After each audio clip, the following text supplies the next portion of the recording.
Hello and welcome back to Sprite Guard Plays HyperRogue. Today we are going to start laying the groundwork for a princess quest, and I'm not sure exactly how I want to structure things just yet, but probably we're going to have to be a little bit clever about how we break this up, because once we start on the main body of the princess quest, we're going to pass a point of no return where we cannot save the game, and so I'm going to have to figure out the best way of dealing with that. Probably what I'm going to do is I'm going to get everything that we need to start the princess quest, and then I'm going to save, and then we're going to come back and just try and do the main body of the quest all in a piece. And right now, as I'm recording this, it's quite a bit later than I usually like to do these. It is Sunday afternoon, and I am actually getting ready to go to a dinner this evening. And so probably what's going to happen is today we will have the kind of the setting up for the princess quest, and then on next week's part of this episode we will actually go on the long quest, and that will probably be a longer video. I might end up splitting it up without saving, just leaving the window open, which I don't like to do that much because I'm a little bit neurotic about my metrics of how long I've been playing this game. I like having the hours be relatively reflective of how long I've been playing, and it would add several hours if I were to leave this running over dinner. I also don't, want to leave myself, because I'm always logged out of Steam, and I don't want to leave my computer running while I'm not around. It's just there's a lot of reasons, none of which is especially important, that I don't like to do that, but it's just going to be a matter of kind of pushing past a lot of that and reminding myself that none of it really matters all that much. Can't quite get to that orb of safety, unfortunately.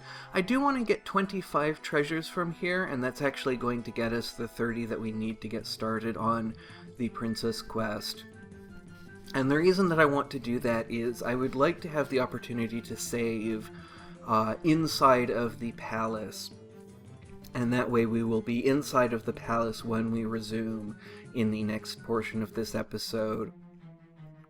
So really basic things happening right now, not very much to talk about, and I didn't come into this maybe as prepared for with things to talk about as would have been wise, but I grabbed that orb of safety just because I wanted to clear the board of enemies and turn up in a new place with new treasures. So here we are, and we're getting pretty close to 25. We just need 5 more. I generally find this area, even at fairly high numbers, to be relatively easy, but we do need to kind of slow down now and make sure that we're going in the correct direction, because we are going to start seeing fewer and fewer directions that we can go in, and kind of more and more directions that we have. Let's see, new achievement, Greater Running Dog, collect 25 phoenix feathers. I thought I had done that before.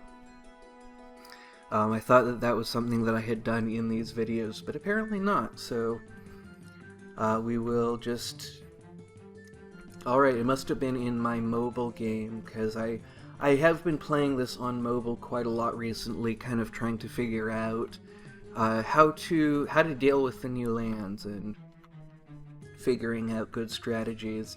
So now we are just on the lookout for a palace or a crossroads through which we can get to the palace. And then we're going to be wrapping it up. A pretty short episode, I know. But it's kind of, because it's so late today, I'm not all that distressed about that. So there we go. So now we are going to start gathering up HyperRogues, and we can start to look for an orb of safety. And of course, as we gather these, it's going to get more and more dangerous. Let's see, can we knock this guy? Well, we can kill him in 2 hits, so no, we cannot knock him into the trapdoor. And we're just going to be, right now we're just not doing hardly anything, just picking up rugs. No mice to follow, no skeletons yet, though we should be seeing them soon. I think they are a 5 treasure enemy, I'm not entirely sure of that. But as we get more treasure, we'll be more and more likely to see the more dangerous enemies, including the viziers. Now, I do want to make sure that we get 10 of these, because it is actually going to be really useful if we have Orbs of Discord available to us. Which I thought was... No, Orb of the Frog is, I could have sworn... Yeah, Orb of Discord. We have not unlocked Orb of the Frog, but Orb of the Frog is what is spawning. So... that may be a bug, that may be a mistake, that may be one of many different things. Probably there's just a glitch happening, or, yeah, I'm not sure, because I'm trying to remember now, like, if I had actually seen...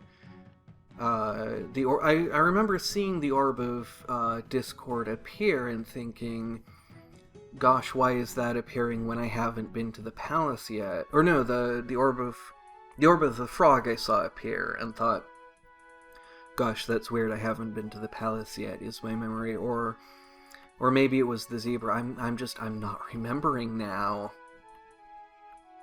But we have defeated a vizier, and so now we will have mice appearing. We also have these skeletons to deal with. I'm going to grab this Orb of the Frog so that we have a little bit more maneuvering room, and then it's just a matter of figuring out how to deal with these skeletons. And we can knock them into that pit there, it looks like. So we're on the lookout for an Orb of Safety, and they're going to be very rare. Because I remember when Zeno made this change, what he said was that he wanted it to be such that even if you had 25 treasures in every land, the native orb would be more common than the guest orbs. And so it looks like actually we have, yes, an Orb of Safety right here. So now it's a question of how do we get to it, and it looks like we can go around this way. And so, we do have actually Orbs of Discord spawning. So the Orb of the Frog must just be the secondary orb.